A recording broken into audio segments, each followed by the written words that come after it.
Alors, je ne sais pas qui était là pour notre temps de prière vendredi, le réveil de l'épouse. Est-ce qu'on peut bénir le Seigneur pour ce temps? Il faut toujours rendre grâce à Dieu. Le Seigneur nous a fait du bien. Et nous a vraiment fait du bien. Il a conduit ce temps et il nous a dit, il nous a laissé un mot, la sanctification.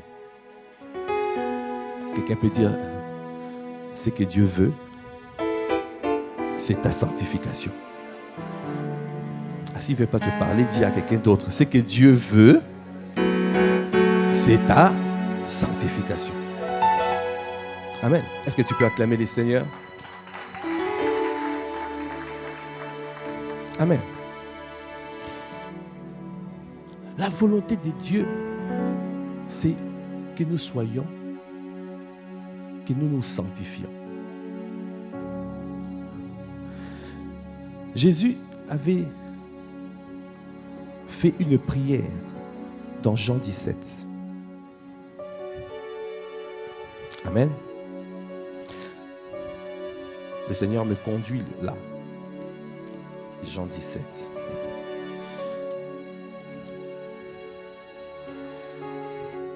Et si nous lisons dans cette prière qu'on appelle la prière sacerdotale. Jean 17, verset 1. Après avoir ainsi parlé, Jésus leva les yeux au ciel et dit, Père, l'heure est venue. Glorifie ton Fils, afin que ton Fils te glorifie. Selon que tu lui as donné pouvoir sur toute chair, afin qu'il accorde la vie éternelle à tout ce que tu lui as donné. Oui. On voit la relation de notre Dieu, de notre Seigneur Jésus-Christ envers son Père. C'est une relation intime. C'est une relation intime. Alors il a dit, or la vie éternelle, c'est qu'ils te connaissent toi, le seul vrai Dieu, et celui que tu as envoyé, Jésus-Christ. Quand tu parles, je veux la vie. Qui veut la vie? Celui qui a le Fils a la vie. Si tu veux cette vie-là se trouve où? Dans la connaissance de Dieu et de son Fils, Jésus-Christ. Alors Jésus-Christ a prié. Il a prié pour que nous puissions connaître Dieu. Il a prié pour que nous puissions connaître Dieu.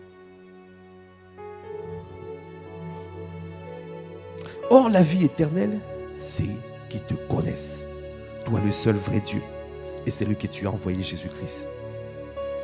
Verset 4, il a dit, je t'ai glorifié sur la terre, j'ai achevé l'œuvre que tu m'as donnée à faire.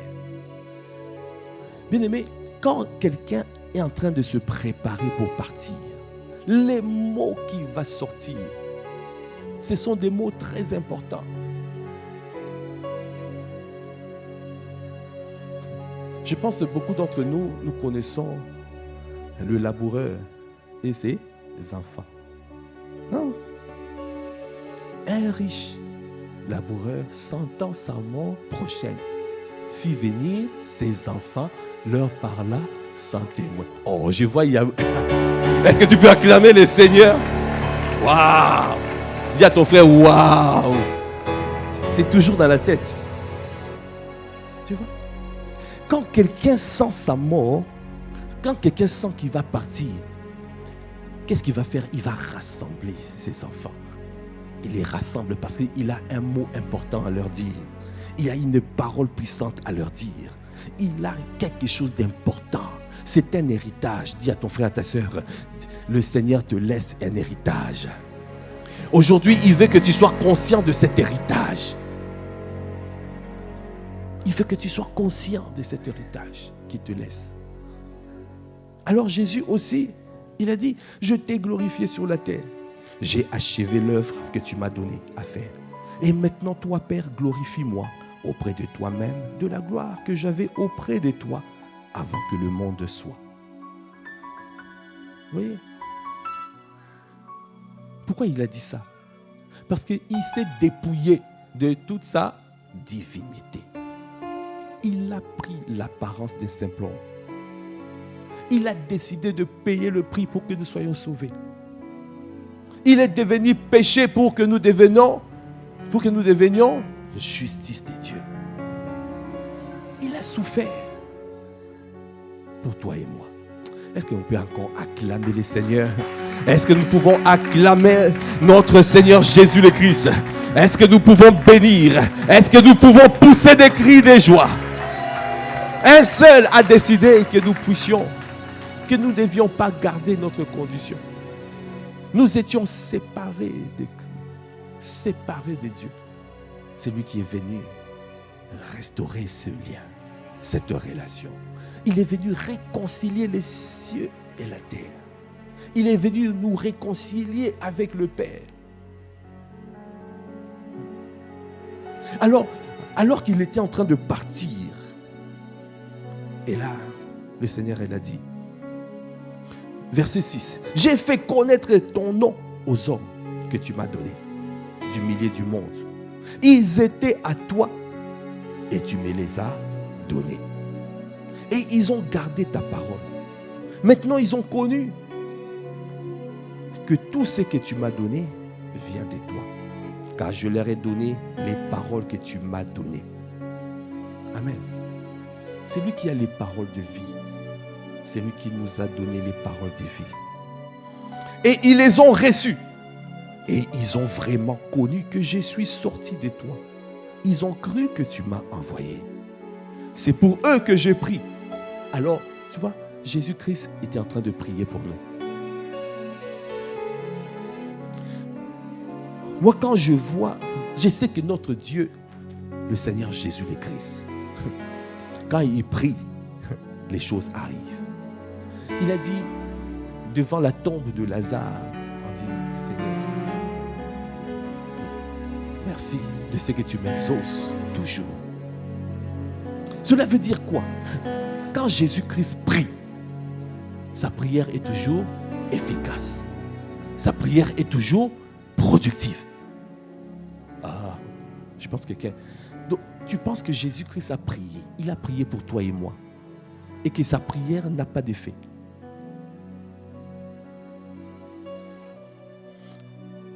La prière de Jésus est efficace. La prière de Jésus est productive. Cette prière, si toi tu te disposes, quand tu dis à qui irons-nous? Parce que c'est toi qui as les paroles de la vie. Nous ne tournons nos regards que vers toi et toi seul. Jésus-Christ a prié pour ces personnes qui ont le cœur disposé, qui viennent à lui. Alors, il a dit ici, c'est pour eux que je prie. Je ne prie pas pour le monde, mais pour ceux que tu m'as donnés, parce qu'ils sont à toi. Et tout ce qui est à moi est à toi. Et ce qui est à toi est à moi. Et je suis glorifié en eux. Je ne suis plus dans le monde, et ils sont dans le monde. Donc Jésus-Christ n'est plus dans le monde, mais nous sommes dans le monde. Alors il a prié pour toi et moi. Pourquoi il l'a fait? Parce que le Seigneur nous donne une mission importante. Il veut que nous puissions continuer l'œuvre. Il veut que nous puissions continuer parce qu'il y a beaucoup d'âmes qui ne sont pas encore dans la bergerie. Il a dit, il y a beaucoup de brebis qui ne sont pas encore de cette bergerie. Et c'est pour cela, toi et moi, nous devons être concernés. Dis à ton frère, à ta soeur, tu dois être concerné. Jésus-Christ a prié. Sois concerné. Sois impliqué. La priorité, c'est lui. Même pendant les vacances, la priorité, ce n'est pas la plage.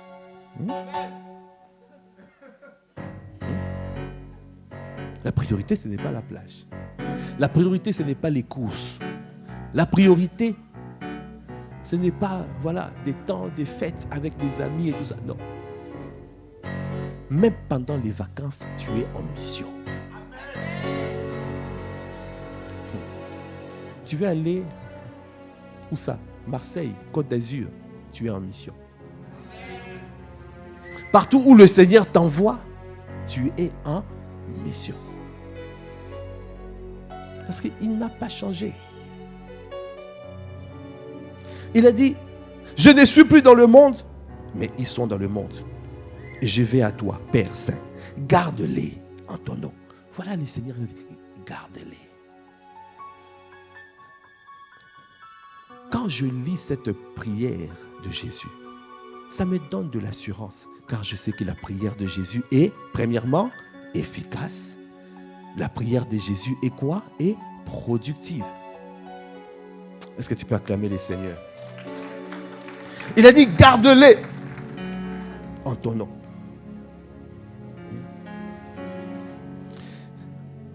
Afin qu'ils soient un comme nous. Il a prié pour que nous soyons un. Lorsque j'étais avec eux dans le monde, je les gardais en ton nom. J'ai gardé ce que tu m'as donné et aucun d'eux ne s'est perdu. Sinon le fils de perdition. Afin que l'écriture soit accomplie. Amen. Dis à quelqu'un, nous allons quelque part. Et maintenant, je vais à toi et je dis ces choses dans le monde, afin qu'ils aient en eux ma joie parfaite. Je leur ai donné ta parole et le monde les a haïs, parce qu'ils ne sont pas du monde, comme moi je ne suis pas du monde. Je ne t'ai pris pas de les ôter du monde, mais de les préserver du mal. Jésus n'a pas prié pour que nous puissions quitter. Il a prié pour que nous soyons préservés du mal. Parce que nous sommes dans le monde. Parce que nous devons gagner les âmes qui sont encore dans le monde. Prenez conscience de ça. Dis à ton frère, à ta sœur, tu as une mission à faire. L'effet que tu as cette mission à faire. Alors, le Seigneur, quand il était sur la terre, il faisait quelque chose que toi et moi, nous devons faire. Ils ne sont pas du monde, comme moi, je ne suis pas du monde. Après, il a dit, sanctifie-les. Verset 17. Par ta vérité. Ta parole est la vérité. Comme tu m'as envoyé dans le monde, je les ai aussi envoyés dans le monde. Et je me sanctifie moi-même pour eux, afin qu'eux aussi soient sanctifiés par la vérité. Est-ce que tu peux acclamer les Seigneurs? Jésus a prié pour que Dieu le Père nous sanctifie. Ça veut dire nous mettre à part. Sanctifier veut dire mettre à part. Dis à ton frère, à ta soeur, tu es mis à part. Il nous a mis à part. Je ne suis pas comme n'importe qui. Tu n'es pas comme ton collègue de travail qui ne connaît pas le Seigneur. Tu n'es pas comme ton frère ou ta soeur, même de la même famille, qui ne connaît pas le Seigneur. Tu n'es pas comme quelqu'un d'autre. Tu es mis à part. Et quand tu es mis à part, ça veut dire que tu as une mission spéciale. Dis encore à ton frère, j'ai une mission spéciale. Alors, ce que Dieu veut, il veut que nous puissions nous sanctifier, afin que cette mission puisse être accomplie. Amen. Si nous ne nous sanctifions pas, Jésus lui-même a dit, je me sanctifie pour eux. Pour que cette mission puisse être accomplie, pour que tout soit fait comme il désirait, il fallait que lui-même se sanctifie. Jésus a pris de temps de retraite. Jésus a pris de temps de seul à seul avec Dieu. Jésus a pris de temps où il criait à Dieu. Jésus a pris de temps où il méditait la parole.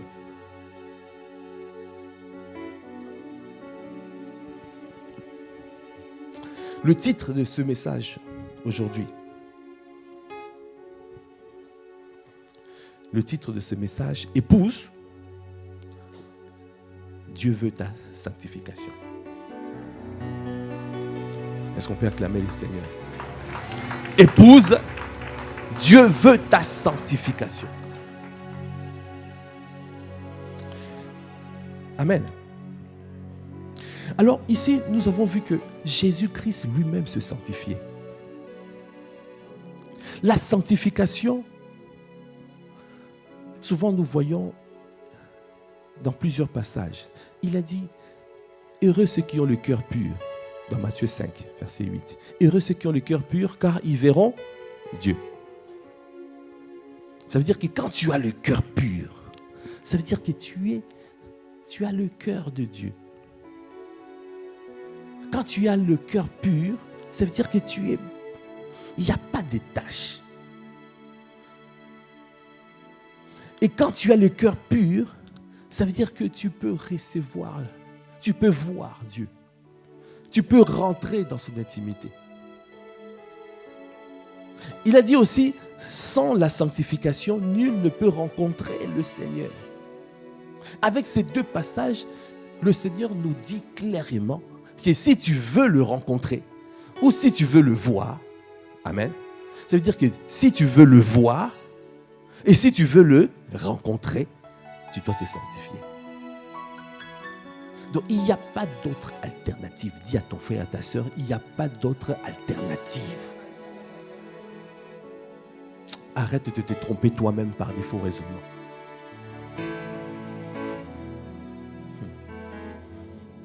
Beaucoup de chrétiens, ils veulent voir le Seigneur. Seigneur répond, Seigneur agit, Seigneur délivre, Seigneur veille. Mais quand il commence à te parler, il commence à te dire, enlève cette amertume. Tu commences ben c'est dur. Qu'il peut dire, hey,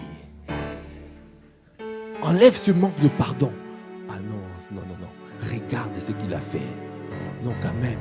Est-ce que tu me comprends? Non. Dieu ne comprend pas.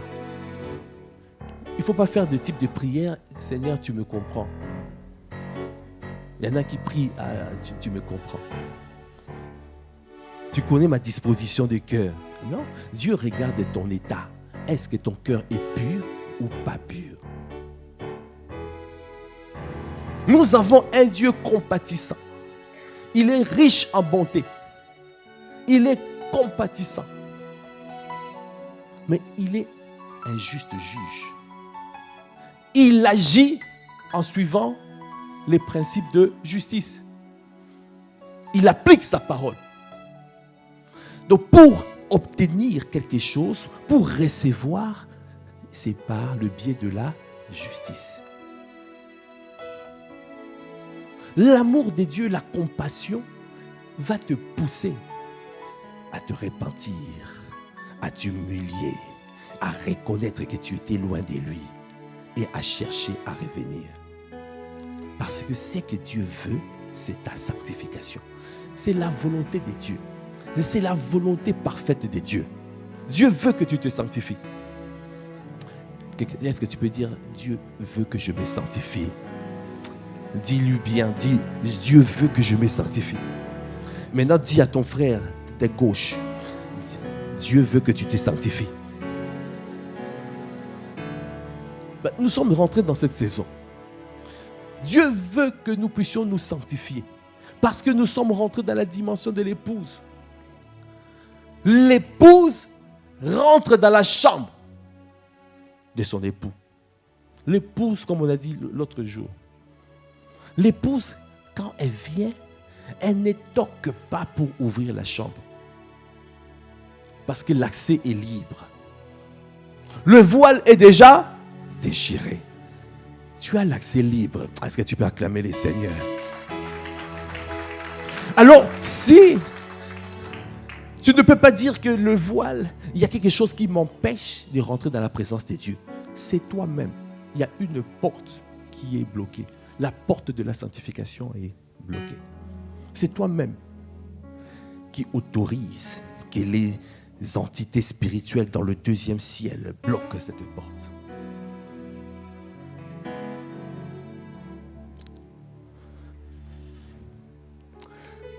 dit encore, ce que Dieu veut, c'est ma sanctification.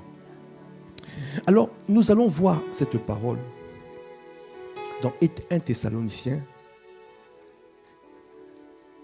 1 Thessaloniciens 1, verset 4. Chapitre 4. 1 Thessaloniciens 4. Amen. La parole de Dieu dit, verset 1. Au reste, frères, puisque vous avez appris de nous comment vous devez vous conduire et plaire à Dieu. Et c'est là ce que vous faites.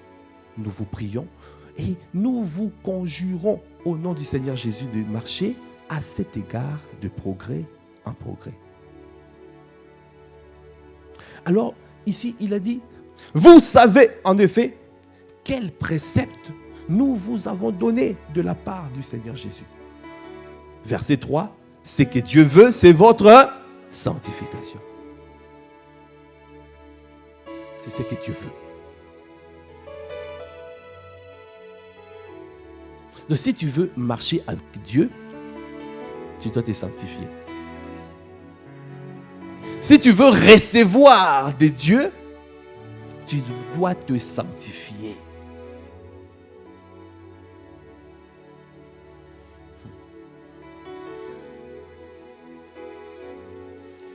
Dans cette saison, nous ne voulons pas. La dimension, il y a plusieurs dimensions. La dimension d'enfant. Un enfant, il est là, il a dit, ah, Seigneur, donne-moi, donne-moi, donne-moi. Et quand tu es encore tout petit, parfois Dieu te donne. Et toi, tu penses que voilà, mais Dieu te donne, puis c'est pour t'attirer. À un moment donné, tu vas voir que ça ne marchera plus. Depuis des années que tu es en train de demander, tu ne reçois rien. Pourquoi tu ne reçois rien? Il a dit dans Jacques, vous demandez, vous ne recevez pas parce que vous demandez mal. Selon vos passions, vos désirs. Ça veut dire que tu es arrivé à un plafond, à un niveau où le Seigneur te dit, monte. Ce niveau d'intimité ne me satisfait plus. Le Seigneur réclame. Le Seigneur veut un niveau d'intimité supérieure. Il veut, il te veut. Il est mort pour d'épouse, comme a dit le pasteur Samuel Kamwanga. Il a décidé pendant 3 heures du temps de souffrir à la croix. Il a décidé. Ce n'était pas pour un chrétien charnel. Ce n'était pas pour un chrétien émotionnel. Ce n'était pas pour un chrétien traditionnel. Mais c'était pour l'épouse. Est-ce que tu peux acclamer le Seigneur? C'était pour l'épouse. Alors il a accepté de payer le prix pour une épouse. Parce qu'il sait que c'est cette épouse qui a la capacité de pouvoir lui ressembler. C'est le Christ. Christ apparu pour détruire les œuvres de ténèbres. Donc pour détruire les œuvres de ténèbres, il faut ressembler à Christ. Et l'épouse est la seule à ressembler à Christ. Parce que pour ressembler à Christ, il faut rentrer dans son intimité. Est-ce que quelqu'un comprend ce que je suis en train de dire? Alors, notre Dieu, il est un excellent investisseur. Il ne peut pas. Il a investi sa vie. Il a payé au prix fort, le prix de son sang. Il a payé cher.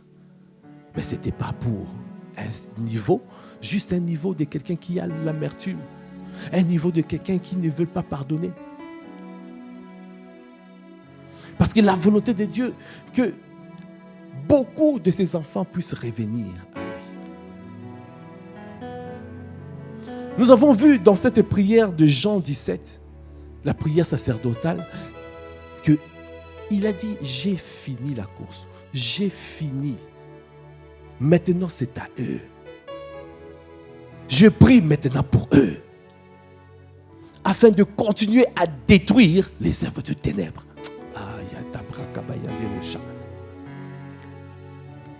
La volonté de Dieu, c'est de détruire les œuvres de ténèbres. Il n'y a que Christ qui a apparu pour détruire les œuvres de ténèbres. L'effet que lui, il n'est plus dans le monde, il nous a laissés dans le monde. C'est pour continuer son œuvre. Nous devons prendre conscience. Tu n'es pas sur la terre pour, premièrement, déjà pour ton travail. Il y en a qui disent que voilà, moi, je travaille, je n'ai pas beaucoup de temps. Certains disent, moi, je m'occupe que de ma famille.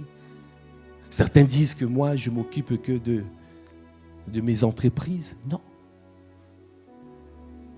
Quand tu montes, quand tu es un enfant, le Seigneur veut te dire, grandis. Quand tu grandis, tu arrives à la dimension de fils. C'est pour que tu commences à suivre. Quand tu suis les Seigneurs, à un moment donné, il t'apprend des principes. À un moment donné, il va te dire, maintenant monte. Parce que le fils même ne peut pas rentrer dans la chambre. Il y a une dimension supérieure. Il y a une dimension de gloire comme jamais. Un enfant et un fils ne peuvent pas rentrer dans la chambre. Parce que l'épouse rentre dans la chambre sans toquer. L'épouse est en connexion, connectée à son époux. Reçoit des directives en permanence. Dans les derniers temps, il y a un combat spirituel qui va se faire, qui continue, qui a déjà commencé. Le Seigneur a besoin de l'épouse réveillée. L'épouse réveillée. Pendant le temps de prière, j'ai reçu. On disait, mais une épouse qui dort. Admettons que tu as une épouse qui dort. Est-ce que tu peux communiquer avec cette épouse? Tu es dans la chambre, elle est là, elle est en train de dormir. Tu lui parles, elle ne réagit pas.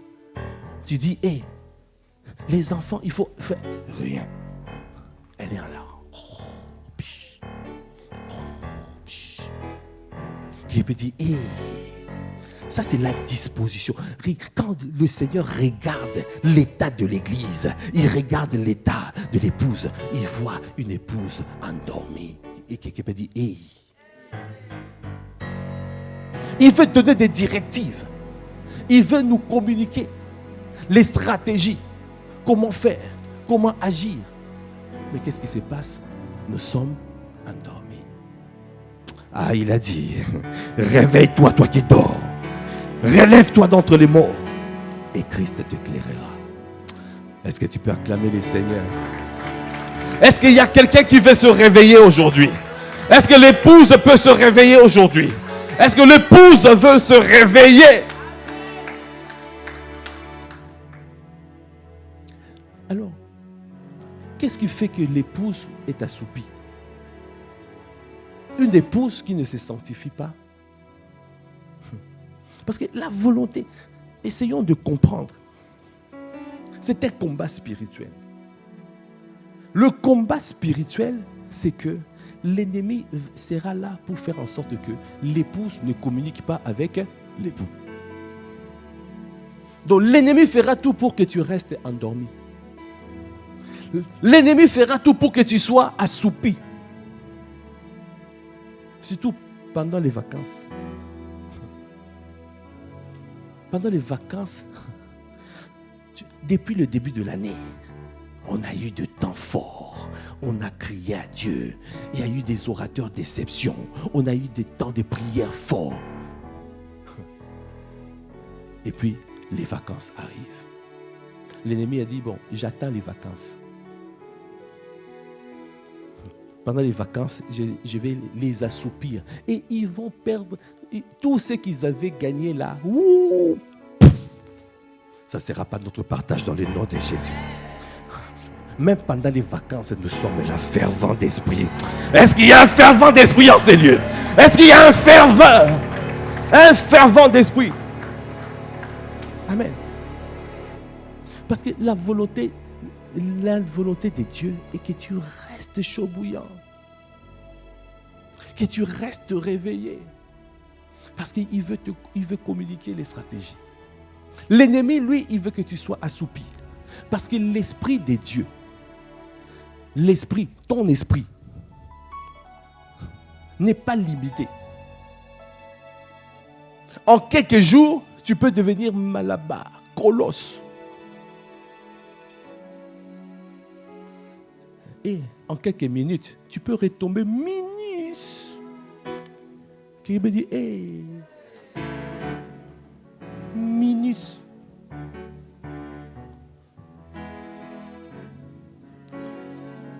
Juste quelque chose que tu n'avais pas traité.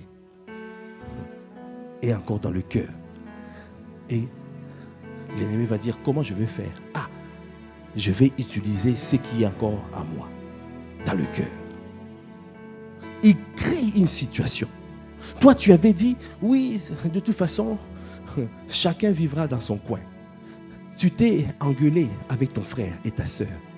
Au lieu de pouvoir régler la situation en appliquant Matthieu 18, 15. Ça veut dire que quand ton frère a péché contre toi, qu'est-ce que tu fais? Tu vas voir ton frère. Tu as dit non, tu as péché contre moi. Je n'ai pas apprécié ce que tu as dit. S'il ne veut pas t'écouter, alors tu vas encore prendre 2 autres personnes. Vous venez encore. Ah mon frère, tu as péché contre moi. Non, tu n'as pas fait. Ce que tu as fait n'est pas acceptable. Ce n'est pas dans la parole. Il ne veut pas t'écouter. Tu viens, tu ramènes un peu plus. L'assemblée, vous vous asseyez. Dans Matthieu 18, 15, c'est ce qui est dit. Ah, mon frère, ce que tu as fait, ce n'était pas bon. Mais toi, tu n'as pas fait ça. Quelqu'un a péché contre toi. Tu es parti raconter à quelqu'un d'autre, sans aller voir la personne. Et tu as gardé la rancœur. Tu as gardé quelque chose à l'intérieur de toi. Et qu'est-ce qui se passe? Satan dit, au temps convenable, je sais comment la voir.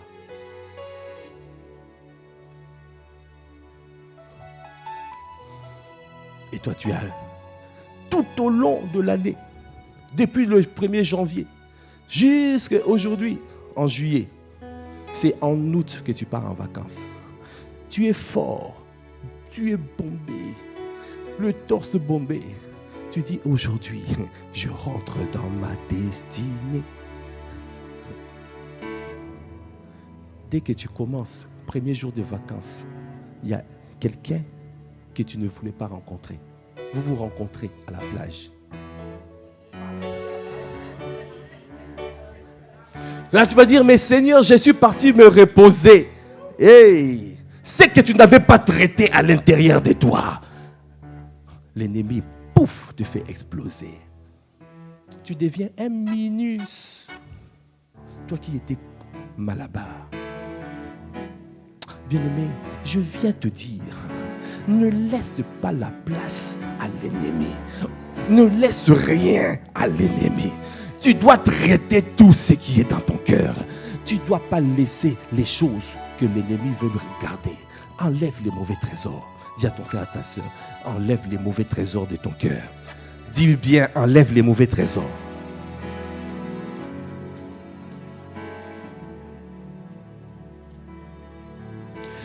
Ce que Dieu veut, c'est ta sanctification.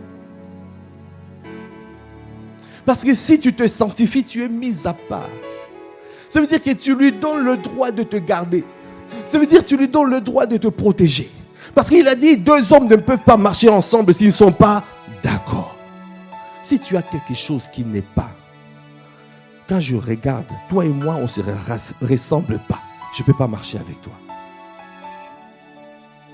Si déjà dans nos relations, tu ne veux pas marcher avec un ami bizarre, une amie bizarre qui ne fait que critiquer, toi-même tu vas dire je ne marche pas avec. Ou quelqu'un qui est de mauvaise vie, tu ne vas pas marcher avec. Pourquoi tu veux que Dieu puisse marcher avec toi alors que vous n'êtes pas en accord?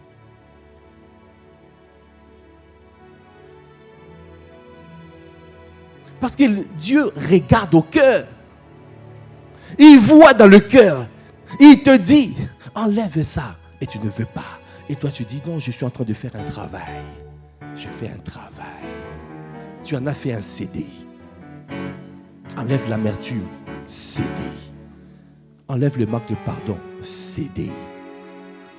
Enlève la colère. Oh. Ah non, mais moi c'est comme ça, hein. Tu me connais comme ça. Il y en a même des gens qui rentrent dans le mariage, qui disent, mais tu m'as connu comme ça, je ne changerai pas. Hey.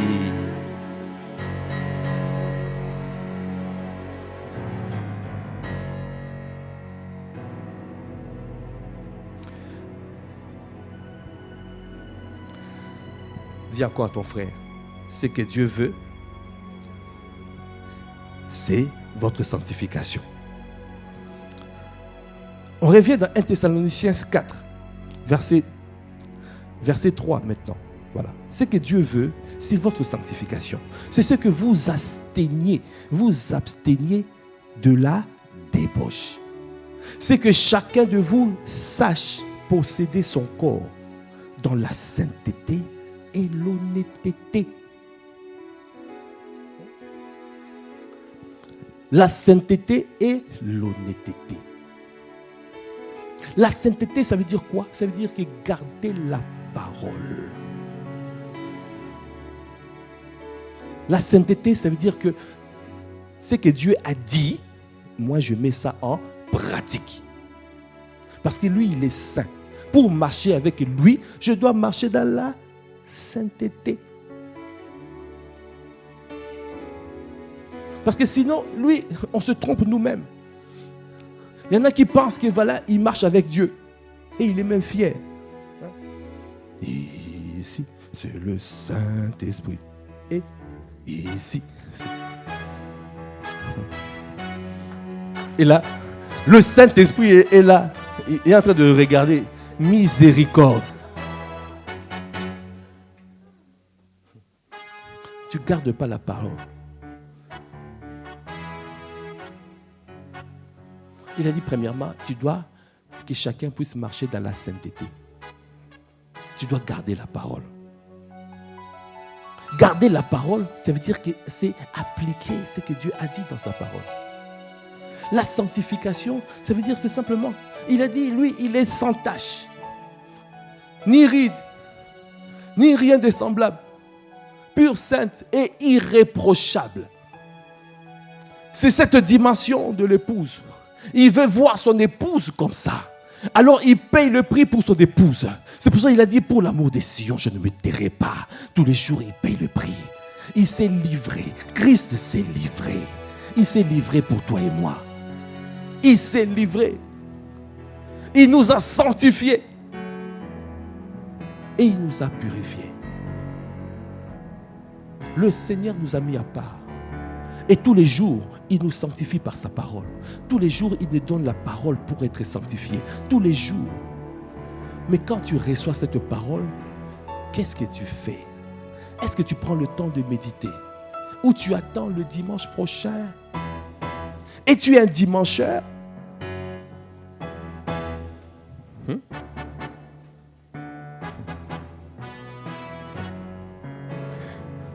J'ai dit, ce que Dieu veut, c'est notre sanctification. Alors pour se sanctifier, il y a un processus. Il y a un processus. Ça prend du temps. Ça prend du temps, quoi? Pour Dieu. Pour nous, ça veut dire que dès qu'il nous révèle quelque chose, on se met en garde à vous. Mais après, le Seigneur peut révéler autre chose. Aujourd'hui, il peut te révéler, il a dit, dans ton cœur, il y a une colère, là, ce n'est pas bon. Et tu corriges la colère. Demain, il va te révéler, il y avait l'amertume. Après, demain, il va te révéler, il y a un manque de pardon quelque part. Le processus, ça veut dire que Dieu est en train de traiter chaque aspect, chaque chose. Ce n'est pas que depuis 1950, il traite l'amertume avec toi. L'amertume, tu es là de l'amertume. Depuis 1950. Là, c'est parce que tu ne marches pas dans l'obéissance. Quand le Seigneur parle, on se met au garde à vous. Même si tu ne comptes, même si c'est dur, même si c'est dur, Va au moins dans sa présence, tu dis Seigneur, fortifie-moi. C'est pour cela que nous disons bâtis ma foi. Bâtis ma foi. Fortifie ton serviteur afin que je puisse tenir ferme, afin que je puisse résister.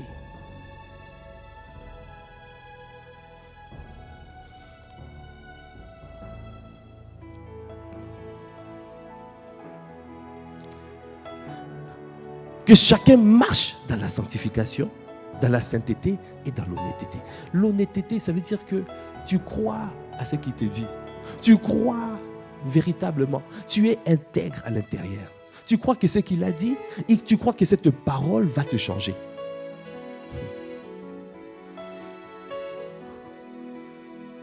Il a dit dans Hébreux 11. Qu'est-ce qu'il a dit dans Hébreux 11? Verset 5. Amen. La parole de Dieu dit,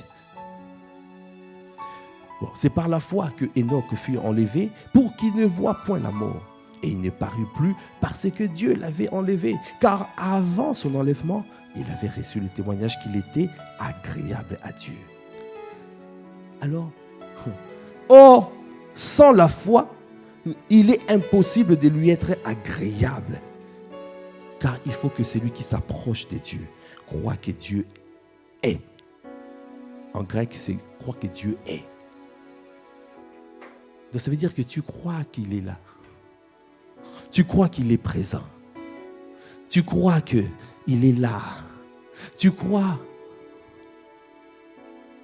il est la parole. Tu crois que ce qu'il est en train de dire, ce qu'il t'a dit là, c'est la vérité. Tu crois que ça va accomplir ce qu'il a dit, ce qu'il a promis. Il est fidèle et juste pour l'accomplir. C'est ça qu'on appelle l'honnêteté. Il a dit, tu crois que il faut que, sans la foi, il est impossible de lui être agréable, car il faut que celui qui s'approche de Dieu croit que Dieu existe ou croire que Dieu est et qu'il est le rémunérateur de ceux qui le cherchent. Tu crois le fait que toi tu le cherches, tu ne cherches pas les bénédictions, tu cherches lui, alors tu sais qu'il va te rémunérer. Même si tu n'as pas vu, tu sais qu'il va le faire. C'est cette disposition de cœur que Dieu veut te donner. La disposition de cœur de l'épouse. La disposition de cœur de quelqu'un qui se livre.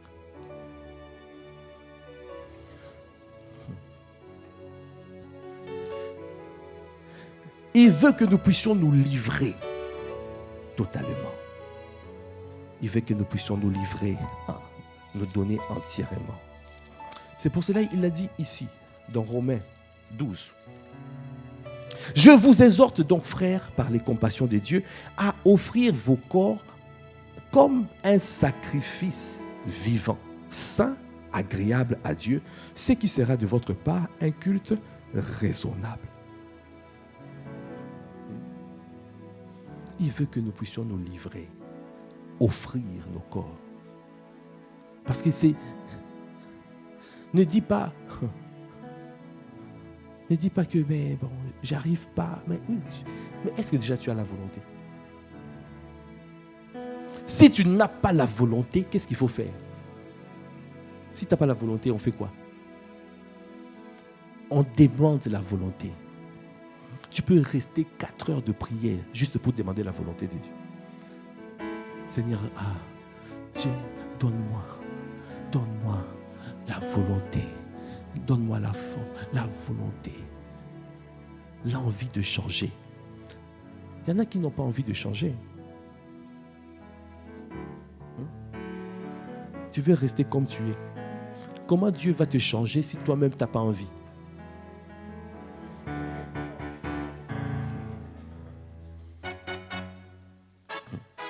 Si tu n'as pas envie de changer, il va pas te changer. Il est un gentleman. Notre Dieu. Si tu ne veux pas, il ne vient pas, il te regarde de loin. Même si tu viens danser ici, c'est le Saint-Esprit. Ici.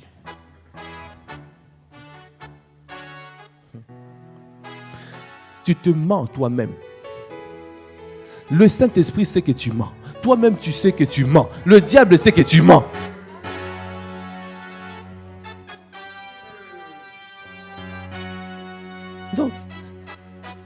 Donc, décide simplement, tu dis, non, je viens me livrer, je viens m'abandonner. La volonté de Dieu est que nous soyons sincères devant lui. Amen. Dans Hébreux 11, Hébreux 10, verset 22. Approchons-nous donc avec un cœur sincère dans la plénitude de la foi. Le cœur purifié d'une mauvaise conscience et le corps lavé d'une eau pure. Sincérité de cœur. Ça veut dire que tu reconnais, je n'arrive pas à laisser cette masturbation. Je reconnais, tu vas devant Dieu. Mais toi, c'est un sujet tabou devant Dieu. Et il n'y a pas de sujet tabou. Tu te masturbes. Va devant Dieu. Seigneur, je ne peux plus. Aide-moi pour que je puisse arrêter cette masturbation. J'arrive pas. J'ai la volonté, mais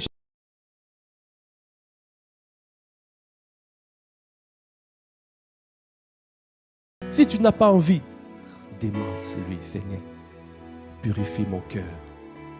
Transforme mon cœur. Parce que je vais manifester ta sainteté. Tu as dit, nous sommes saints. Tu es saint, alors je suis saint. Seigneur, je veux voir la sainteté en moi. Ta sainteté en moi.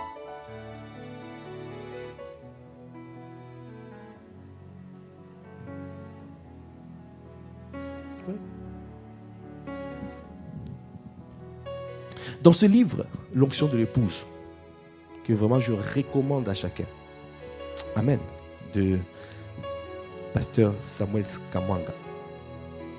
Il a dit, il y a 3 niveaux de sanctification. Il y a 3 niveaux. 3 niveaux. Ce sont des niveaux d'intimité. Ça veut dire que le premier niveau d'intimité, c'est la séparation. Ça veut dire que tu dois décider de te séparer du monde. Sépare-toi de la convoitise de la chair. Sépare-toi de la convoitise des yeux. Sépare-toi de l'orgueil de la vie. Car ça ne vient pas du Père, ça vient du monde. Le premier niveau, c'est déjà la séparation. Parce que pour Dieu, il a fait quoi? Dans Colossiens 1,13, il a dit, il nous a délivrés des puissances de ténèbres et il nous a transférés dans le royaume de son Fils bien-aimé. Donc ça veut dire que toi et moi, nous sommes déjà dans le royaume. Toi et moi, nous avons déjà le statut des saints. Donc si tu ne marches pas dans la sainteté, c'est parce que, premièrement, soit tu n'as pas envie, soit tu n'as pas la capacité. Il a dit, c'est lui qui produit en nous le vouloir et les faire selon son bon plaisir. C'est Dieu qui produit. Regarde ton frère, ta soeur. Si tu connais son nom, tu lui dis, par exemple, Sainte Katharina.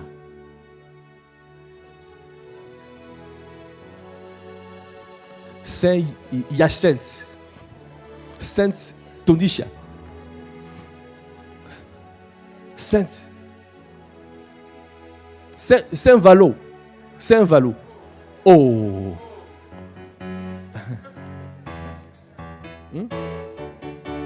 Saint Eraste. Waouh. Sainte Benjamin.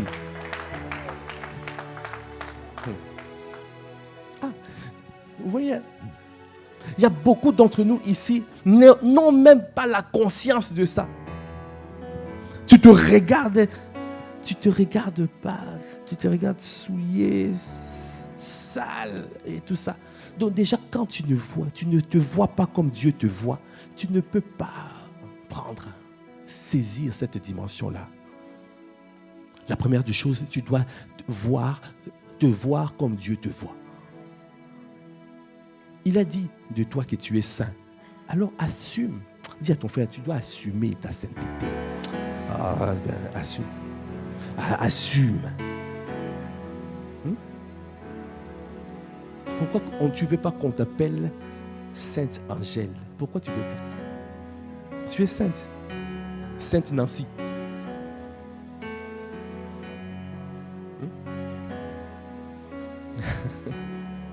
Dis à ton frère, tu dois assumer que tu es saint.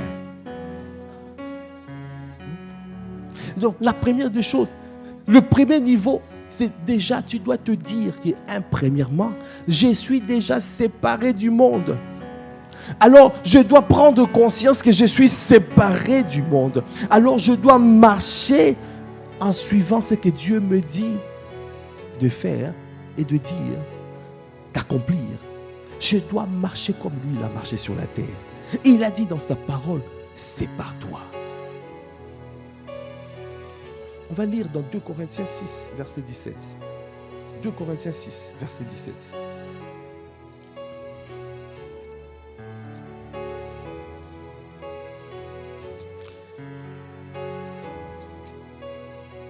La parole de Dieu dit, on va lire à partir du verset 14. Verset 14, on commence. On va lire ça ensemble. 1, 2, 3. Ne vous mettez pas avec les infidèles sous un joug étranger.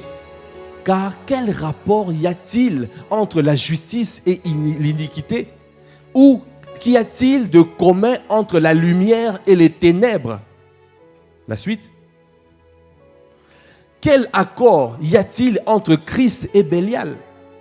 Ou quelle part a le fidèle avec l'infidèle? La suite. Quel rapport y a-t-il entre le temple de Dieu et les idoles? Car nous sommes le temple du Dieu vivant. Comme Dieu l'a dit, j'habiterai et je marcherai au milieu d'eux. Je serai leur Dieu et ils seront mon peuple. Est-ce que tu peux acclamer le Seigneur déjà pour cette parole? Est-ce que tu peux bénir ton Dieu?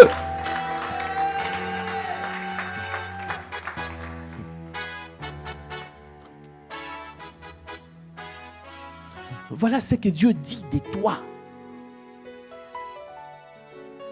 Est-ce que tu prends conscience de ça, de cette identité que tu as? Tu es saint, tu es sainte. Alors quel rapport y a-t-il entre le ténèbre et la lumière? Qu'est-ce qu'il y a? Il n'y a rien. On n'a rien, on n'est pas, on n'a pas les mêmes valeurs. On n'a pas les mêmes valeurs.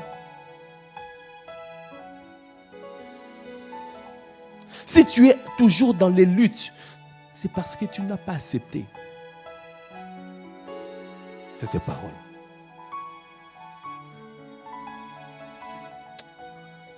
La suite. C'est pourquoi sortez du milieu d'eux. Le Seigneur te dit sors du milieu d'eux. Dis à ton frère sors du milieu d'eux. Sors.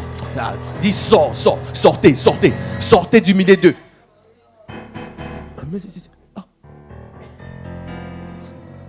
Ça ne te réussit pas, sors, c'est fini. Et quand tu regardes tes amis d'autrefois, ils sont dedans, ils baignent dedans, ils sont dans la boue, ils aiment dedans. Mais toi-même, tu vas te dire, comme le fils prodigue, oh, mais j'étais bien chez mon père. Ici, je suis avec les pourceaux. Je suis sale ici. Pourquoi je me salis? Je rentre. Le Seigneur a déjà parlé. Qu'est-ce que tu fais encore là-bas? Qu'est-ce que tu fais là-bas? Qu'est-ce que tu fais? Ça ne te réussit pas. Après, tu es triste. Après, tu t'en veux. Après, tu te culpabilises. Ça ne sert à rien.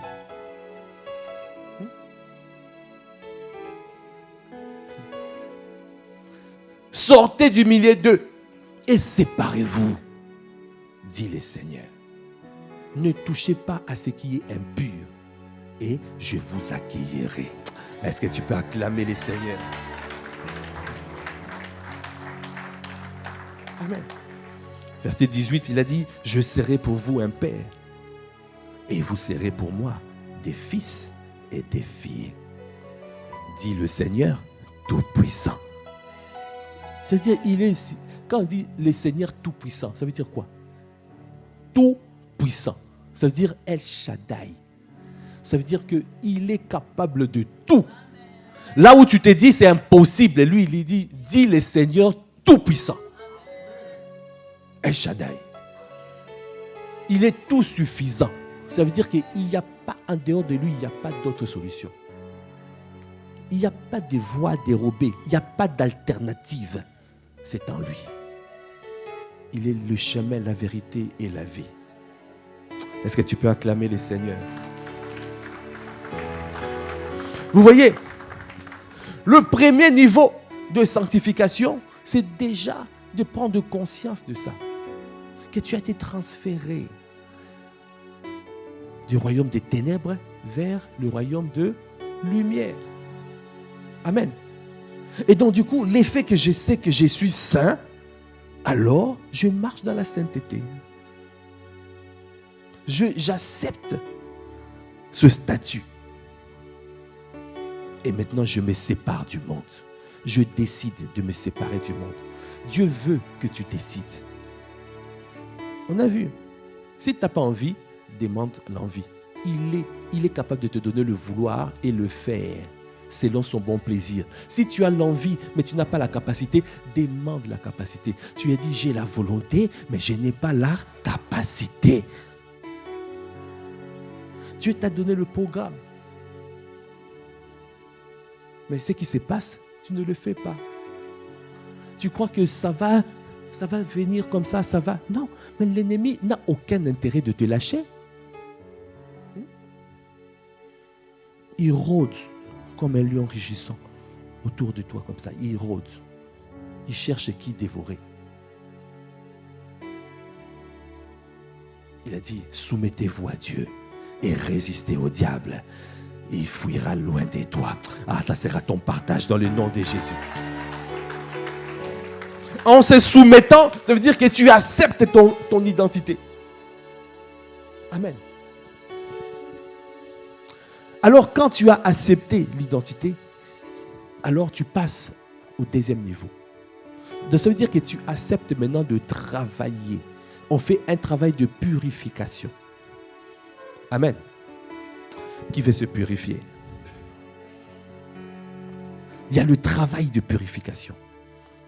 Quand on parle, la Bible parle de ce travail, on ne parle pas, c'est depuis 1950, je suis dans l'amertume et j'ai vu. Tu es comme ce chant-là. C'est vrai. Je tombe et je demande pardon. Je tombe et je demande pardon. Je tombe et je demande pardon. Je tombe et je demande pardon.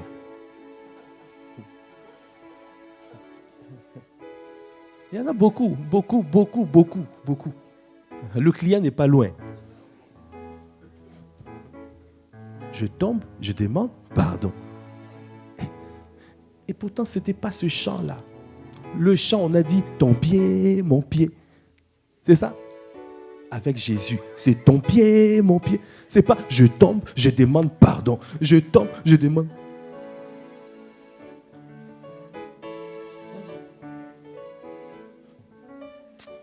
Seigneur, aide-nous. Quelqu'un peut dire simplement miséricorde.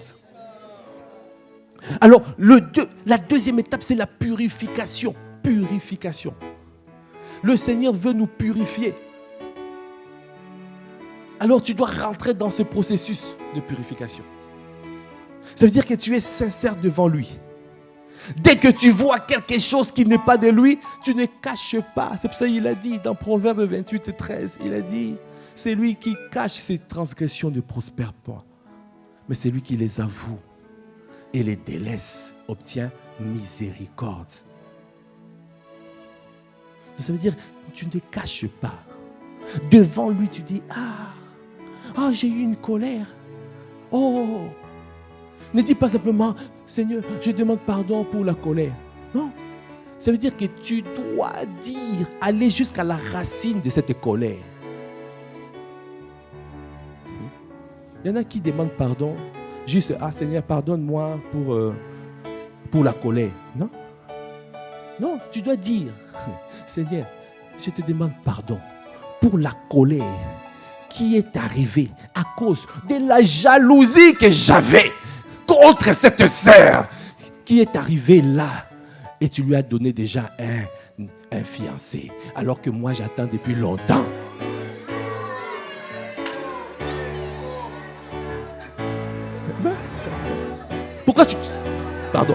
Pourquoi tu ne détailles pas? Le Seigneur veut voir si tu es sincère. Toi tu lui dis, ben, Seigneur, je te demande pardon pour la colère, je me suis énervé et voilà. Est-ce que Dieu voit la sincérité? Hein?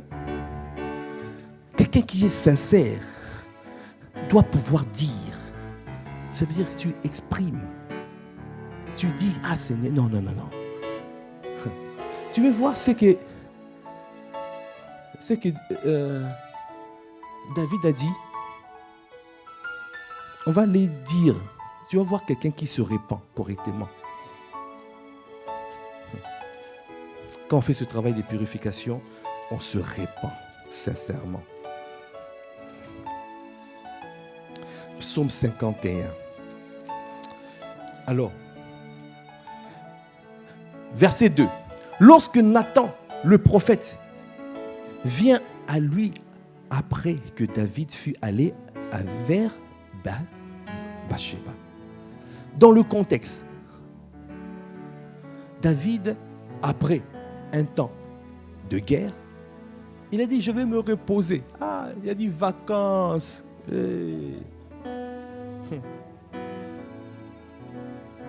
Alors, il a dit, je vais monter un peu sur le toit de mon palais afin de prendre un peu l'air. Mais en montant sur le toit du palais, qu'est-ce qu'il voit? Il voit Bathsheba en train de se laver toute nue avec au dehors comme ça là-haut, tout là-haut.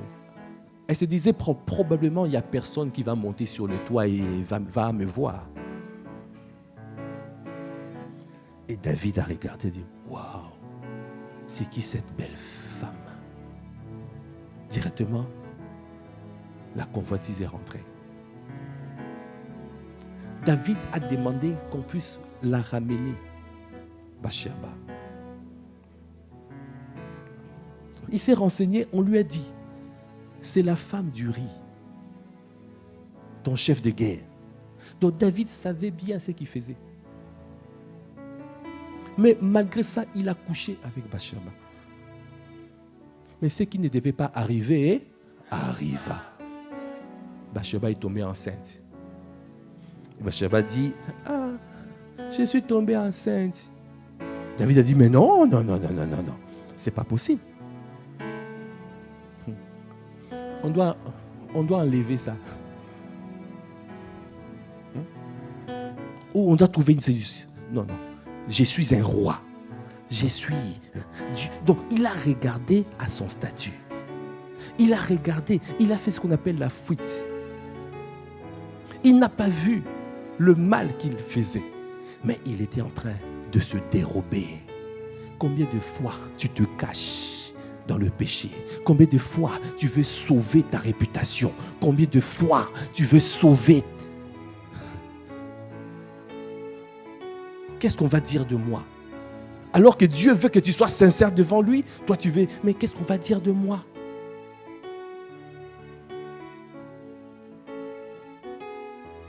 Alors, quand tu es comme ça, tu n'es pas sincère. Dieu ne peut rien faire avec toi. Alors, c'est l'ennemi qui travaille. Il lui a commencé à lui inspirer des stratégies pour ramener Uri à la maison, afin que Uri couche avec sa femme et qu'on puisse cacher ça, qu'on puisse dire que c'est l'enfant de son mari. Quel stratagème!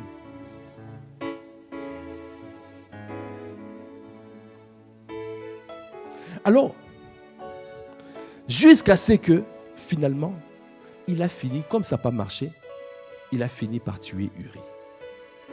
Voilà jusqu'où tu peux aller. Parce que tu as refusé d'être sincère devant Dieu. Tu as refusé de prendre conscience que ce que tu as fait, c'est mal. Alors, qu'est-ce qui s'est passé? Ce qui s'est passé, Dieu envoyait le prophète Nathan, qui lui a rendu conscient qu'il avait fauté. Je ne vais pas rentrer dans ça. Mais quand David a pris conscience, étant donné que son cœur était un cœur quand même pur, donc ça veut dire que quand il faisait ça, il n'avait pas la conscience. Mais quand il a eu conscience, il a dit, il faut me pardonner. Voilà ce que David a dit. Lorsque Nathan, le prophète, on est dans 51, voilà, verset 2. Lorsque Nathan, le prophète, vint à lui, après que David fut allé vers Bathsheba, ô Dieu, aie pitié de moi dans ta bonté. Selon ta grande miséricorde, efface mes transgressions. Lave-moi complètement de mon iniquité et purifie-moi de mon péché, car je reconnais mes transgressions et mon péché est constamment devant moi. Tu vois, il est en train d'argumenter. Est-ce que tu argumentes comme David? Est-ce que tu prends le temps de demander sincèrement pardon? Ou bien tu dis simplement, il y en a même, tu vois. On voit ça souvent. Hein. Tu lui as fait mal. Non, quelqu'un t'a fait mal. Et puis après, il va dire simplement, pardonne-moi. Hein. Tu ne sens même pas. Quand tu pèses son pardon, tu dis, mais est-ce que vraiment ce pardon était sincère? Et c'est pour ça, beaucoup de gens tombent dans le manque de pardon. Parce que c'est la responsabilité aussi de celui qui demande pardon.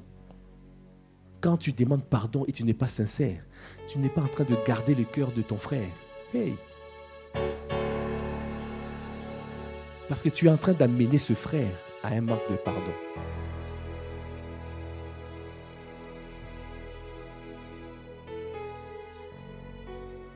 Dis à ton frère, à ta sœur, tu dois argumenter. Tu dois aller chercher à la racine ce qui a causé ce problème. Car je reconnais mes transgressions et mon péché est constamment devant moi. J'ai péché contre toi seul et j'ai fait ce qui est mal à tes yeux, en sorte que tu seras juste dans ta sentence, sans reproche dans ton jugement. Verset 7. Voici, je suis né dans l'iniquité. T'as vu? Il est parti à la source. De toi, tu dis simplement, je te demande pardon, Seigneur, pardonne-moi, j'ai eu un moment de faiblesse, pardonne-moi. C'est pour cela, tu vois, tu ne changes pas, tu n'avances pas, tu restes à ton niveau, que ce ne soit pas ton partage.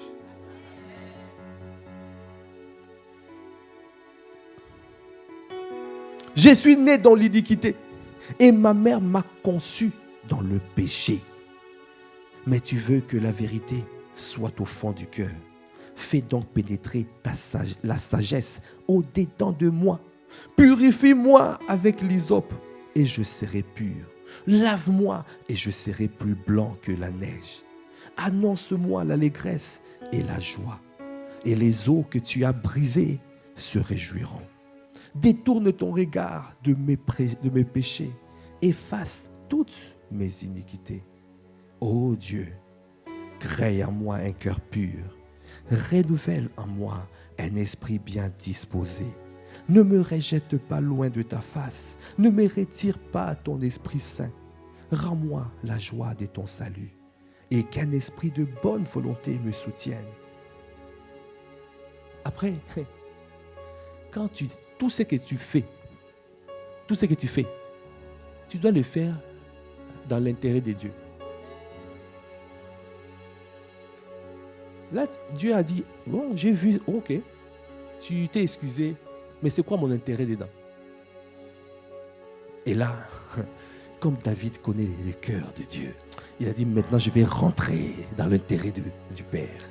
Il a dit, j'enseignerai tes voies à ceux qui les transgressent. Waouh!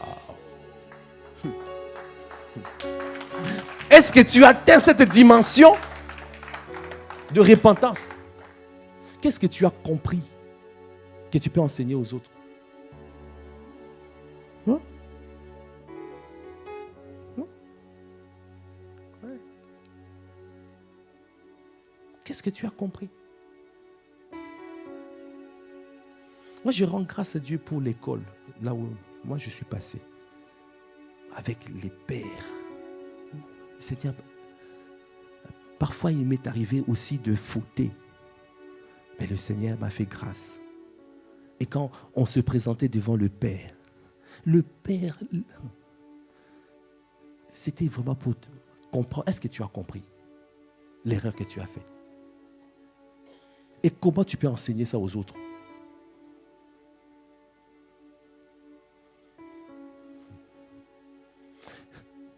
Il y avait un jour, quelqu'un qui avait perdu beaucoup. C'était quelqu'un qui joue aux bourses. Il avait perdu beaucoup d'argent. C'est peut-être 50 millions, je ne sais pas. Alors, dans l'entreprise, on a dit, il faut qu'on le vire, il faut qu'on le vire. Alors, on l'a amené chez le patron, le grand patron. Et puis, on lui a dit, le patron l'a reçu. Il venait juste pour recevoir son papier de licenciement. Il vient comme ça, le patron lui a posé la question. Est-ce que tu as compris l'erreur que tu as faite? Et la personne a commencé à expliquer. Ah oui, j'ai compris. Je n'aurais pas dû faire ce placement. Et ces placements, ça, ce n'est pas bon. Cette position ici, le patron a vu, la sagesse que tu as développée, mais qui vaut 50 millions de dollars. Donc ça veut dire que tu es invirable. Je préfère de ne pas te virer au lieu de prendre encore quelqu'un qui va me faire perdre de l'argent. Oh.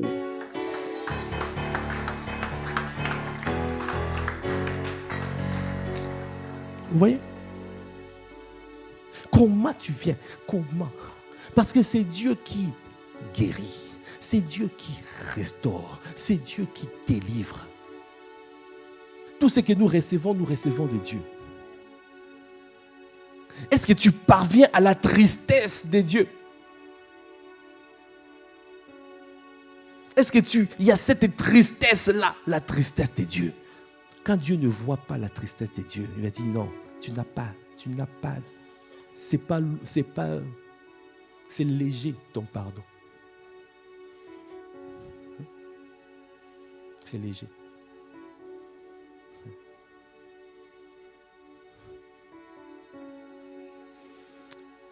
David a dit, j'enseignerai tes voies à ceux qui les transgressent, et les pécheurs reviendront à toi. Ô Dieu de mon salut, ô Dieu, Dieu de mon salut, délivre-moi du sang versé, et ma langue célébrera ta miséricorde. Seigneur, ouvre mes lèvres, et ma bouche publiera ta louange. Regarde, verset 18. Qu'est-ce qu'il a dit en plus? Si tu avais voulu des sacrifices, je t'en aurais offert. Waouh! David, quelqu'un veut dire David. Mais tu ne prends point plaisir aux holocaustes. Les sacrifices qui sont agréables à Dieu, c'est un esprit brisé. Ah, toi tu penses que voilà, tu viens avec. C'est un esprit brisé. C'est ça qui plaît à Dieu. Est-ce que tu as compris? Est-ce que tu t'es humilié?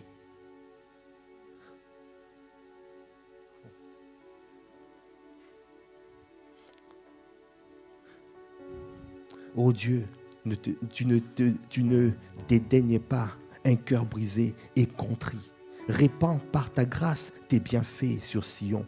Bâtis les murs de Jérusalem. Alors tu agréeras des sacrifices de justice, des holocaustes et des victimes tout entières. Alors on offrira des taureaux sur ton autel. Est-ce que tu peux acclamer, acclame le Seigneur?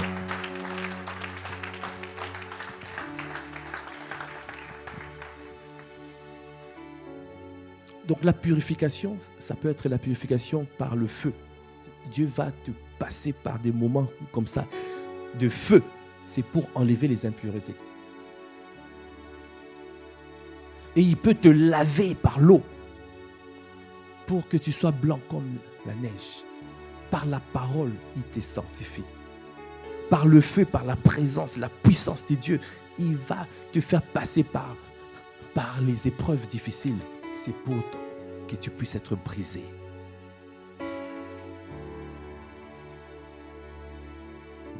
Juste pour terminer, le niveau encore plus haut, c'est la consécration.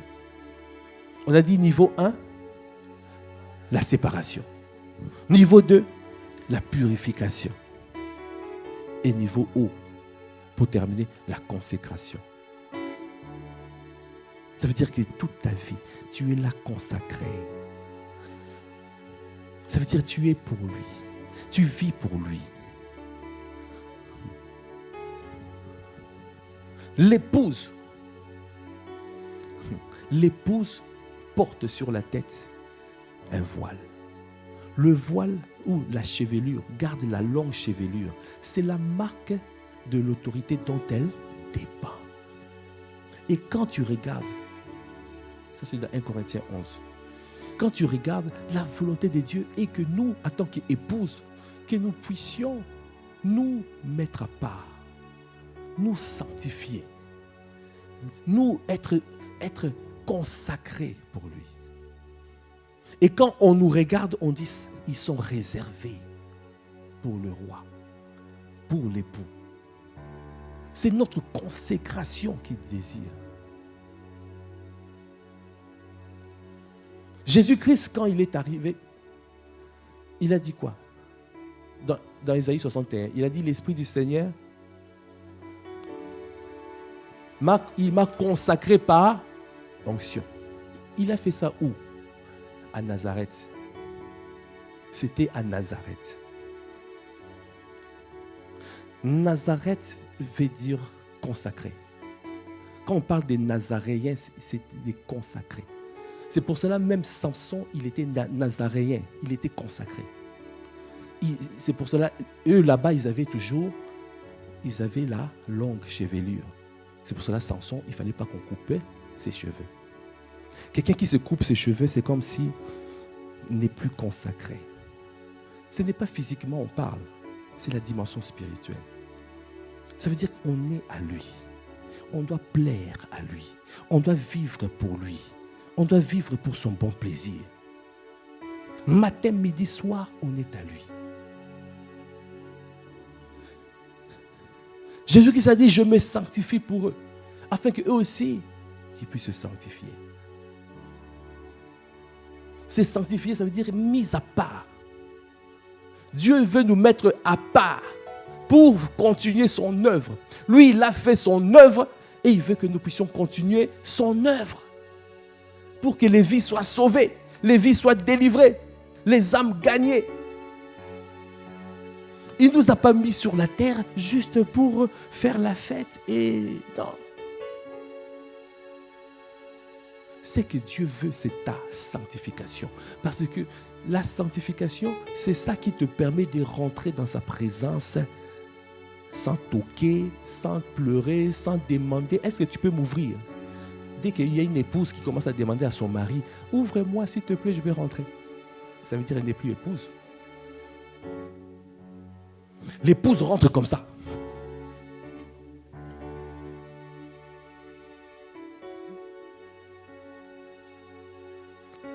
La sanctification, quand tu n'es pas, si tu n'as pas la sanctification, tu ne peux pas voir Dieu.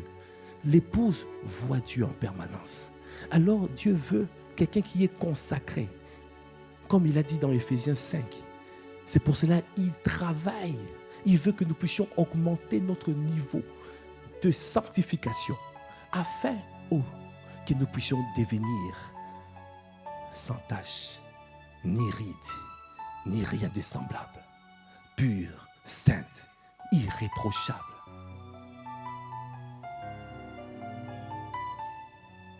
Parce que si nous sommes comme lui, alors nous pouvons détruire les œuvres de ténèbres. Car seul Christ peut détruire les œuvres de ténèbres. L'épouse doit détruire les œuvres de ténèbres. C'est l'épouse qui se sanctifie. Parce que quand tu te sanctifies, alors tu es dans sa présence, tu deviens comme lui. Est-ce que quelqu'un comprend ce que je suis en train de dire? Juste pour clôturer, juste pour te dire, pour marcher avec Dieu, tu dois être agréable à Dieu. Tu dois te sanctifier. Enoch a marché 300 ans avec Dieu. Enoch a marché 300 ans. Il a reçu la nouvelle par rapport à son fils, Methushala. Methushala veut dire qu'il y avait des déluge qui devait arriver. Enoch a reçu une parole. La parole, tu dois préparer. Il y a quelque chose qui est en train d'arriver. Nous aussi, nous avons reçu la parole. Le réveil arrive. Le réveil est là. Le réveil. Alors, si tu veux que Dieu nous utilise, alors, si tu veux que Dieu t'utilise, il faut que tu sois réveillé. Si tu n'es pas réveillé, il ne va pas te communiquer. Il va communiquer des paroles à qui? À une épouse qui est réveillée. Si nous ne sanctifions pas, et nous allons passer à côté encore du réveil.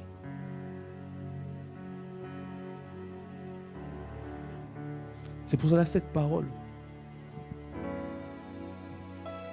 est très importante. Je rends grâce à Dieu pour ce livre, parce qu'il y a beaucoup de choses qui sont dedans, qui sont dites. Il faut prendre le temps de les méditer. Mais ce qui est important à savoir, c'est que Dieu veut, c'est ta sanctification. Dis encore à ton frère, à ta soeur, ce que Dieu veut, c'est ta sanctification. Est-ce que tu peux acclamer les Seigneurs?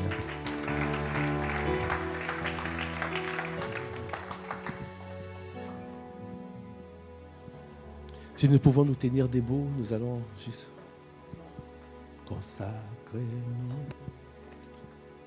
Jésus, consacrez-nous.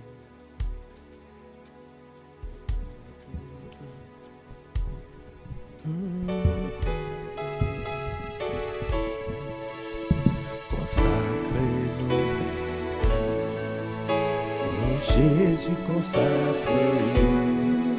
Consacrez-nous.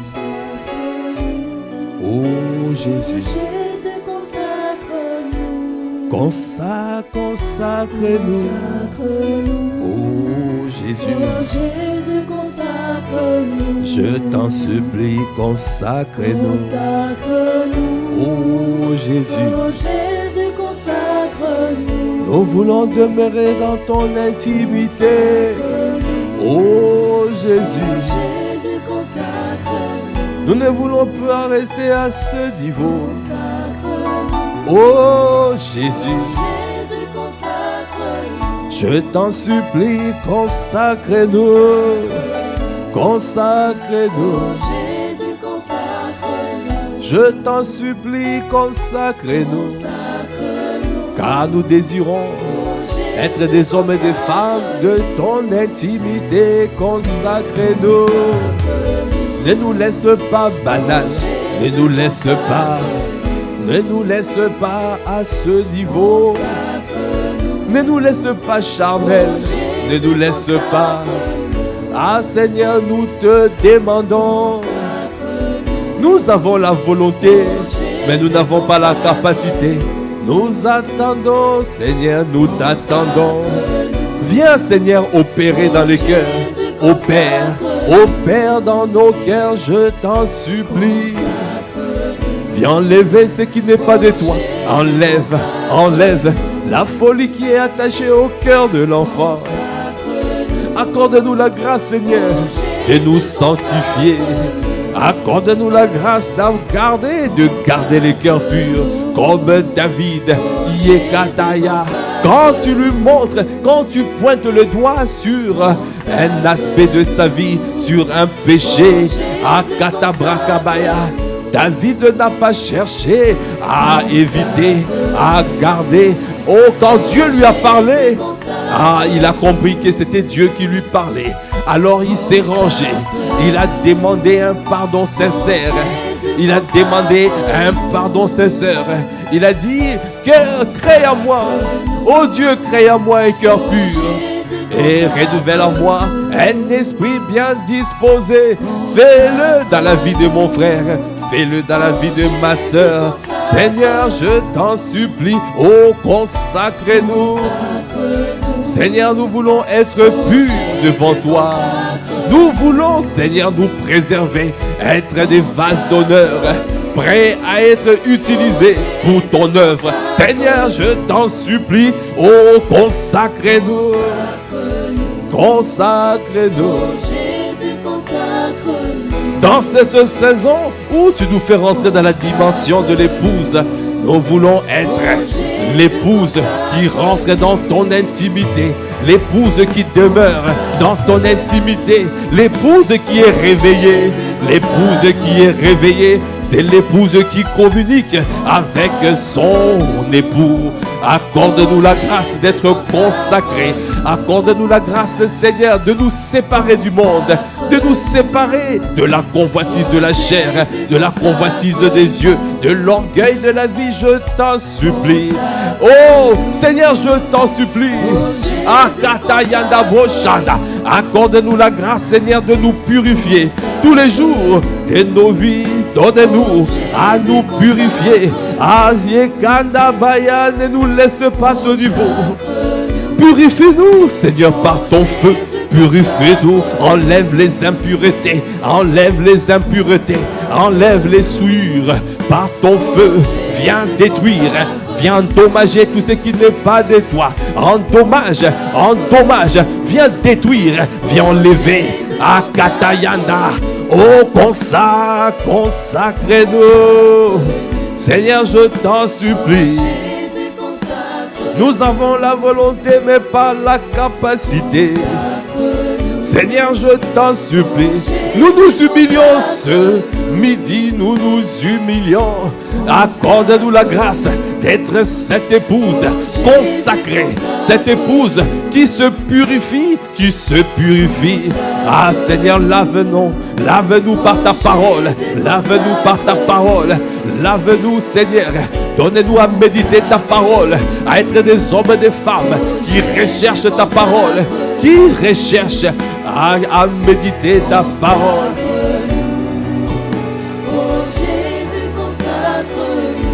Chaque jour, chaque nuit, à la force du Saint-Esprit, consacrez-nous, ô Jésus. Chaque jour, chaque jour, chaque nuit.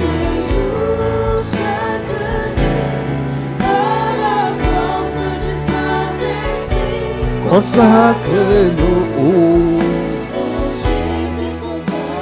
Nous ne voulons plus marcher comme des païens, non. Accorde-nous la grâce de ne plus marcher selon la vanité de nos pensées, non. Ah, nous ne voulons pas marcher comme des païens. Nous ne voulons pas avoir l'intelligence obscurcie, non. Tu nous as déjà délivrés. Ah Seigneur, tu nous as dit dans ta parole de sortir du milieu d'eux. De sortir de milieu d'eux. Donnez-nous Seigneur à renoncer, à Katabrakabayane debosha, au désir de la chair, aux passions de la chair.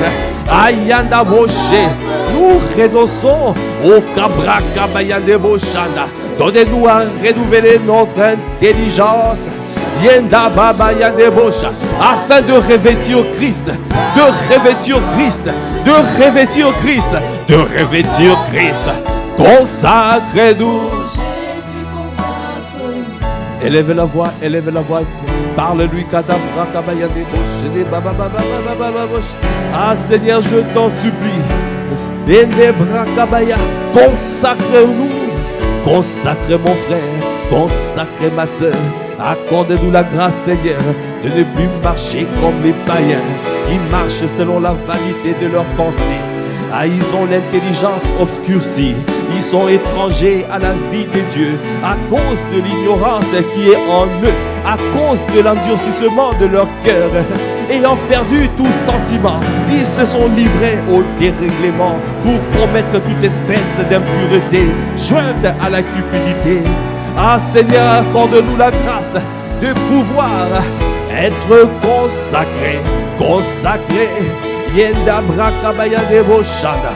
Seigneur, donne-nous, Seigneur, de payer le prix, à nous dépouiller par rapport à notre vie passée, du vieil homme qui se corrompt par les convoitises trompeuses, à être renouvelé dans l'esprit de notre intelligence et à revêtir l'homme nouveau, à revêtir Christ, créé selon Dieu dans une justice et une sainteté qui produit la vérité. Oh, consacrez-nous, consacrez,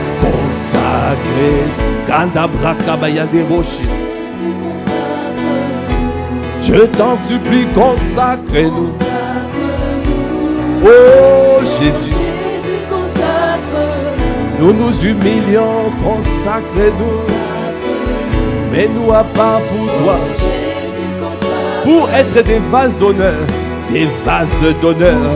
pour accomplir pleinement ta volonté dans cette ville d'Ini, dans la ville de Massy, dans la ville de Palaiseau, dans les villes environnantes. Seigneur, je t'en supplie, dans la francophonie, oh Chandabra Kabaya Devosh, Seigneur, je t'en supplie. Est-ce que tu peux acclamer les seigneurs? Acclame, acclame, acclame. Est-ce que tu peux acclamer? Quand tu reconnais, quand tu décides, lorsque tu as décidé, tu as dit, à partir d'aujourd'hui, je décide de rentrer dans son intimité. Je décide d'augmenter mon niveau d'intimité. Je décide de me purifier tous les jours. Je décide de me consacrer afin d'être réservé à lui et lui seul. Merci Seigneur pour cette parole. Merci pour cette parole que tu as libérée.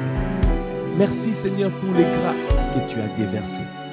Merci Seigneur pour ce moment où tu nous as permis de nous humilier devant toi. Seigneur, nous te demandons pardon. Pardon pour nos défaillances. Pardon pour nos manquements. Pardon Seigneur pour nos incapacités. Nous sommes des incapables notoires. Sans toi, nous ne pouvons rien. Sans toi, nous ne pouvons rien bâtir. Sans toi, Seigneur, nous sommes éloignés de toi. Seigneur, donne-nous de nous approcher de toi avec la sincérité des cœurs. Seigneur, avec la plénitude de la foi. Le cœur purifié de mauvaise conscience et le corps lavé d'une eau pure. Seigneur, fais ton travail de purification en nous, de sanctification, afin, Seigneur, au Père, d'accomplir pleinement ta volonté, là où tu nous as plantés. À toi qui fais toutes choses à merveille, à toi l'honneur, la puissance et la gloire. C'est dans le nom de notre Seigneur Jésus-le-Christ, nous avons ainsi prié, avec action de grâce, avec révérence. Amen, amen. Si tu as entendu cette parole et tu te dis, mais je n'ai pas fait d'abord ce travail de réconciliation avec Jésus. Je n'ai pas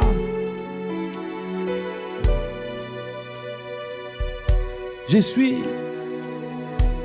étranger à cette parole. Parce que tes paroles nous demandent de nous consacrer. Mais moi, je n'ai pas encore fait la première étape. Si tu es dans cette situation où tu as compris cette parole, et cette parole t'a touché, et tu t'es dit, maintenant, je dois faire l'étape, je dois connaître le Seigneur, je dois être aussi quelqu'un qui est dans son intimité. Pour être dans son intimité, il faut déjà l'accepter. comme ton seul Seigneur et ton seul Sauveur. C'est le premier point d'accès à son intimité. C'est comme ça que le Seigneur va te délivrer des puissances de ténèbres et il va te transporter dans son royaume. Si tu es dans cet état, tu n'as pas encore accepté Jésus dans ta vie. Aujourd'hui, lève simplement ta main. Lève ta main là où tu es. Nous voulons prier avec toi. Nous voulons t'accompagner afin que tu puisses faire ce travail, ce voyage, que tu quittes le monde de ténèbres et que tu rentres dans le monde des lumières, dans le royaume. Si tu n'as jamais accepté Jésus dans ta vie, si tu n'as jamais fait la prière de salut, tu te dis c'est quoi la prière de salut? Aujourd'hui, lève ta main. Nous allons t'accompagner. Nous allons t'aider afin que tu puisses connaître le Seigneur, d'accepter le Seigneur dans ta vie comme ton seul Seigneur et ton seul Sauveur. Si tu n'as jamais fait cette prière, lève ta main. Là où tu es, lève ta main. N'hésite pas. N'hésite pas. Demain n'est qu'une espérance. Lève ta main là où tu es. Le Seigneur veut te faire du bien. Il veut te restaurer. Il veut te réconcilier avec lui. Il veut t'amener à rentrer dans son intimité. Il veut que le voile soit déchiré dans ta vie afin que tu puisses avoir un accès libre. Amen. Dis Seigneur Jésus, je reconnais que je ne te connaissais pas. Aujourd'hui, je décide de te connaître et de rentrer dans ton intimité. Alors je viens t'accepter dans ma vie comme mon seul Seigneur et comme mon seul Sauveur. Change-moi radicalement. Purifie-moi de toute iniquité. Je veux te connaître. Pardonne mes péchés. Seigneur, transforme-moi. Métamorphose-moi. Amène-moi au niveau que tu attends de moi. Dans le nom de Jésus. Amen. Est-ce que tu peux acclamer les Seigneurs?